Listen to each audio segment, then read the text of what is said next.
বাবা আমার খিদে পেয়েছে। ঠিক আছে, আমি তোমার জন্য খাবার নিয়ে আসতেছি, তুমি গাড়িতে বসো।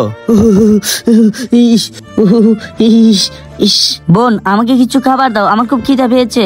আমার কাছে কিছু নেই, আমার বাবাকে আসতে দাও, বাবা আসলে পরে তোমাকে টাকা দিয়ে দেবে। ভাই বাইরে অনেক ঠান্ডা, তুমি একটা কাজ করো, তুমি গাড়িতে এসে বসে পড়ো। এই নাও তোমার খাবার। আরে ভিখারি, তোকে গাড়িতে কে বসতে দিয়েছে? বাবা বাইরে অনেক ঠান্ডা, তাই জন্য আমি ওকে গাড়িতে বসিয়ে দিয়েছি। তুমি ওকে কিছু টাকা দিয়ে দাও, ও কিছু খেয়ে নেবে। আরে তুই কি পাগল হয়ে গেছিস? ভিখারিকে গাড়িতে বসিয়ে দিয়েছিস, পুরো গাড়িটাই নোংরা করে দিয়েছে। এই সর আমার গাড়ি থেকে। এই ভিখারি, নাম এখান থেকে, আর পুরো গাড়িটাই নষ্ট করে দিচ্ছিস, সর এখান থেকে। আরে ভাইটার অনেক ঠান্ডা লাগছে, আমি একটা কাজ করি, আমার জ্যাকেটটা ওকে দিয়ে দিই। ভাই এই জ্যাকেটটা তুমি নিয়ে নাও। এই শীতের মধ্যে কারা কারা এভাবে গরিবদের সাহায্য করবেন কমেন্ট করে বলে যাবেন।